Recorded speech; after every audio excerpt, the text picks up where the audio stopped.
You're watching Newsday TV. Thanks for joining us. I'm Ken Bufa. A teenager has been charged in a crash that killed 2 people. Police say Jaden D'Souza was speeding in and out of lanes when he lost control and crashed into a tree. It happened on the Southern State Parkway near exit 30 late last night. The 19-year-old and one of his passengers were taken to the hospital with serious injuries. 21-year-old Haley D'Souza and 23-year-old Crystal Alba Figueroa were pronounced dead at the scene. D'Souza is accused of driving high and is facing manslaughter charges.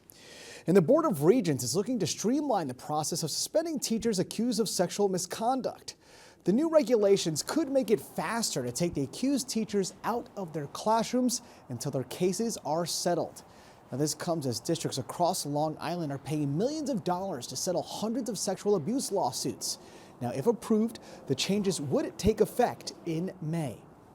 And 3 more North Hempstead school districts are getting cameras on school buses.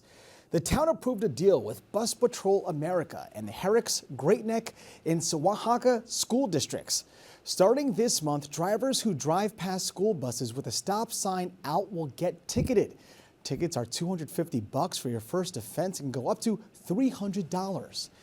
And be sure to tune in to Newsday TV tomorrow. We'll be taking the governor's State of the State address, bringing you the plans for the state in real time. And the state attorney general is weighing in on the ongoing dispute between MSG Networks and Altice.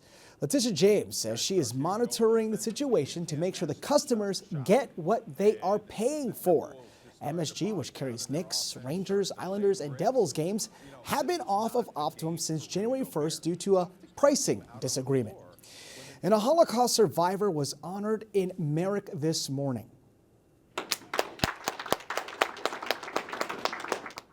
Pina Frazinetti Wax has been called a living legend. The 100-year-old was taken in by a convent during the Holocaust and hid in a basement. Her grandfather, a rabbi in Rome, was killed. She doesn't think of herself as a hero because the thing that she did is she survived. But I always tell her you survive for the other people that don't have a voice. So it's very important that you tell your story.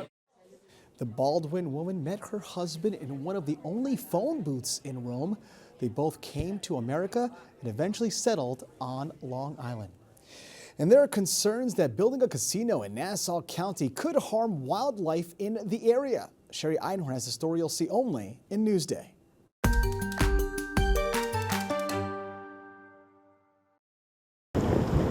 It's a globally rare grassland, and we need to preserve it. Hempstead Plains, an area environmentalists say used to be 40,000 acres, but has dwindled in size during development to only 100 acres. It sits next to the site of the Nassau Hub project. An environmental review is underway for the Las Vegas Sands proposed $6 billion casino resort.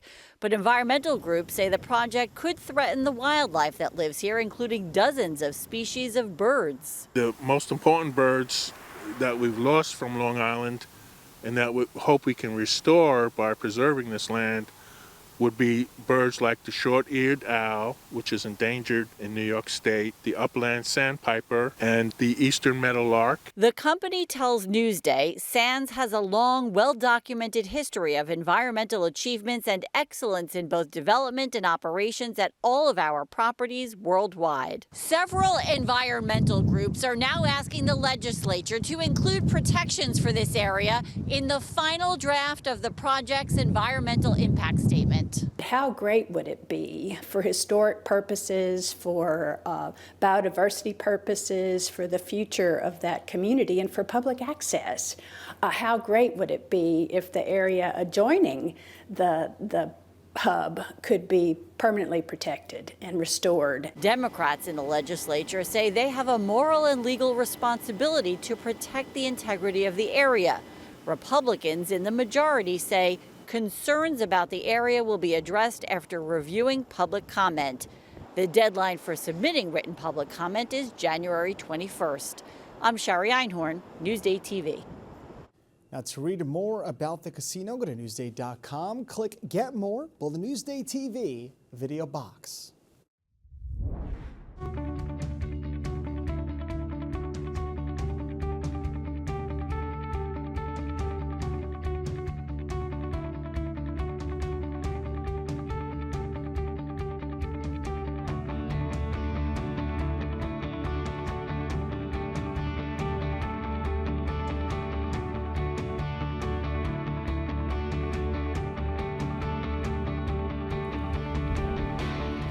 Now let's take a look at your chilly Long Island weather. It wasn't that bad outside today, but it is getting cold tonight. You can see we're in the mid-20s, and tomorrow it's pretty warm, right? In the 30s with mostly sunny skies.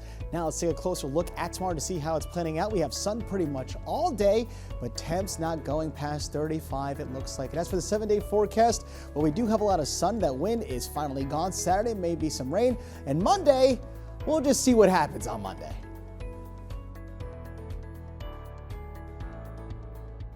Long Island weather is brought to you by PTRC.